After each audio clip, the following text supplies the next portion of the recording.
Look at me. I got up at 4 in the morning and yet I have a smile on my face. Thanks to this car. Today we're test driving the Porsche 718 Spyder RS.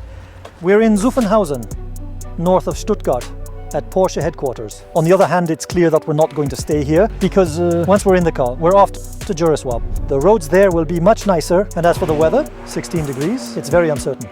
The problem is that we have Cup 2 tires, and if it rains,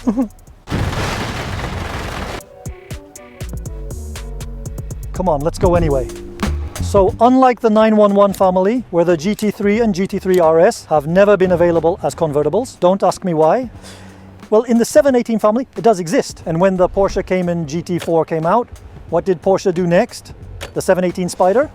And since they produced the Cayman GT4 RS, they are now producing the 718 Spyder RS, packing all the goodness of its Cayman GT4 RS counterpart. But good news, which also allows us to open the top. And remember, this engine revs up to 9,000 RPM. And look, it's crazy. I've already got chills. And to keep up with the history of Porsche, you always have to stick to the history of something. To do this, Porsche is evoking old models. The 550 Spyder, for example. And alongside it, the Porsche 718 RS. So they're racing buckets, cars from the 50s. And as you can see here, too, we have a racing engine in a minimalist car. Okay, go.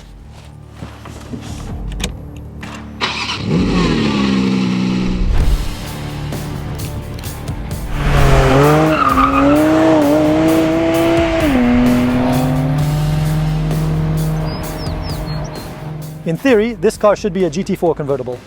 But, as you'd expect, there are a few things that change from the idea of a simple GT4 convertible. NACA-style intakes on the bonnet. There are also gills on the front fenders. But, if you are really observant in the details.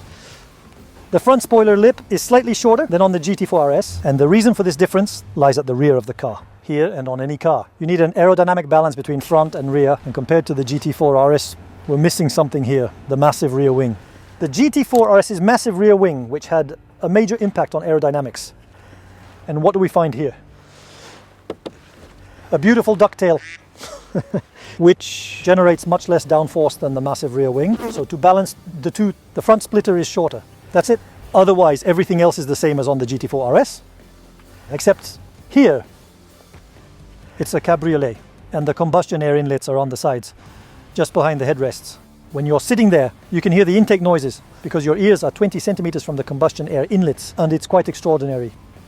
It adds to the sound of the exhaust. You have a lightweight titanium sports exhaust system, the same as on the GT4 RS. We've got Pilot Sport Cup 2 tires here, the standard brakes, the standard aluminium wheels, but you can have magnesium wheels or carbon ceramic brakes.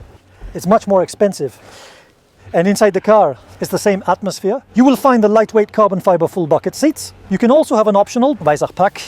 This car is not equipped with this pack. It adds embossing on the headrests, specific finishing elements, and more.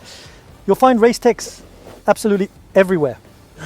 Here, it's all about adding to the racing spirit. And look here, this is the convertible top. When you see a red strap on a Spyder RS, you have to pull on it.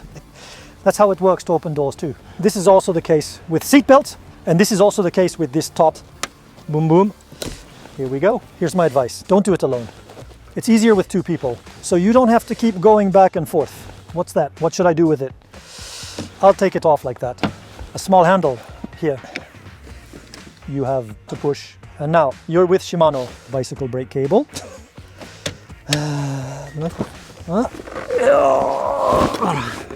It looks like I'm struggling to carry it, but it's only 8 kilos. Porsche tells you that if you don't want those 8 kilos, leave the roof at home. Hope it doesn't rain.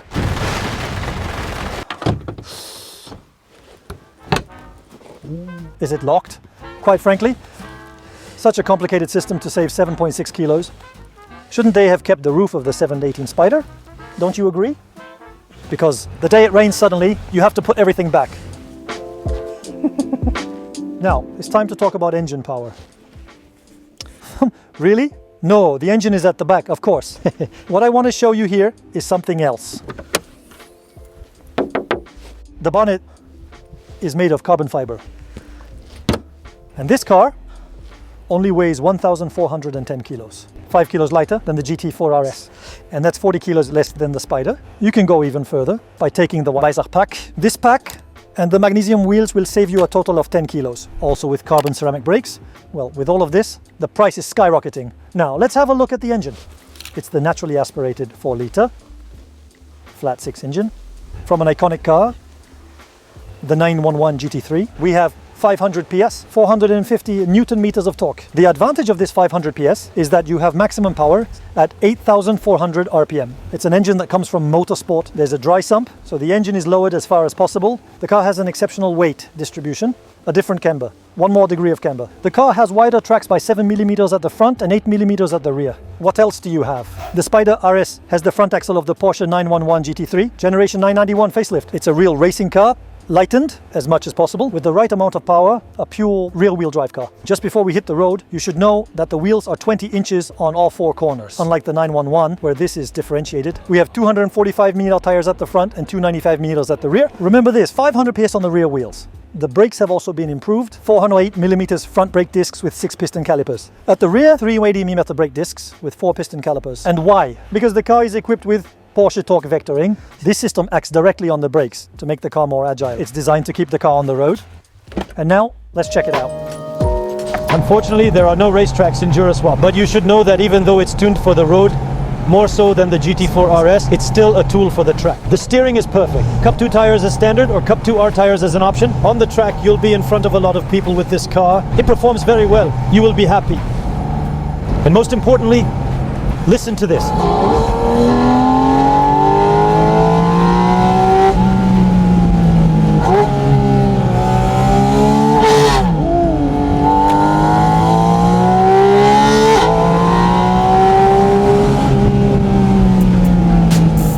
And now, we switch the exhaust system to sport mode.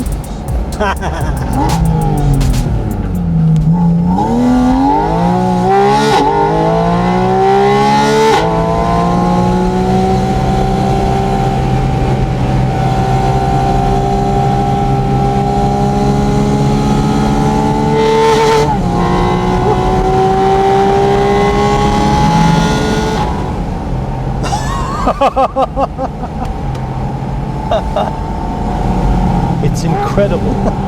How did they get this road legal? Incredible. Incredible.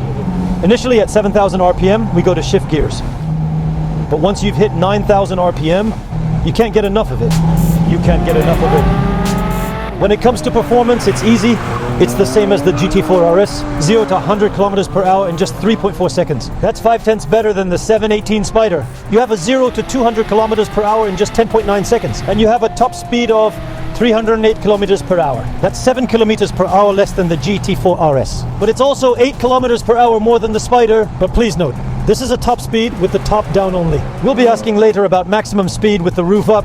Yes, it would be a shame to lose the roof by driving too fast. Then, like all Porsche RS models, everything can be adjusted and modulated in every way. You can adjust the camber, anti-roll bars, and suspension height by 3 centimeters, lower or raise it. The only big difference with the GT4 RS is the suspension, which is much softer here. Much softer. That's relative.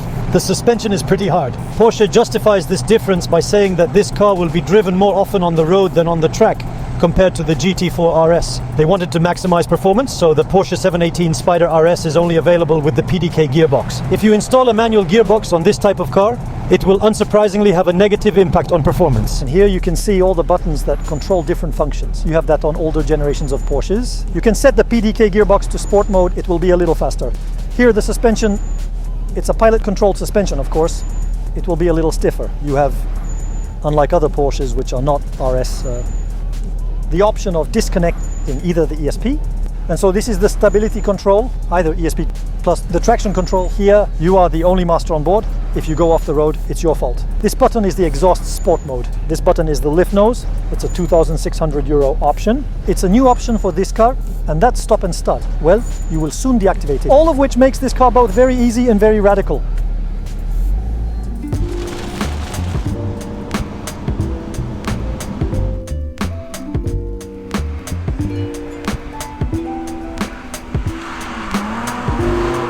The last question that matters, price. €159,052 without options, and I've just had some very interesting information. I promised you this information earlier. The maximum speed with the roof installed is 200 kilometers per hour. So yes, if the roof flies off because you're going 280 kilometers an hour on a German motorway, it's your fault. So at this price, is it worth it? It's still a very, very expensive car. You will notice that it's the same price as the GT4 RS. But what do you have in the way of competition? What's equivalent?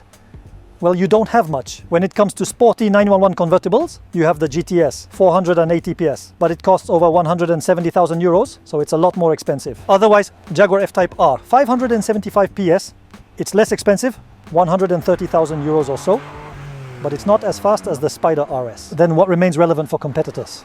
Aston Martin Vantage Roadster. This car is about the same price. I think it's 162,000 euros, but there too, in terms of performance, it's not at all on the same level. Anyway, now you have the info. If you have the money, you won't lose any if you buy it. Something super important that I forgot, the last combustion engined Porsche 718 in history. At the moment, there you go, just keep that in mind.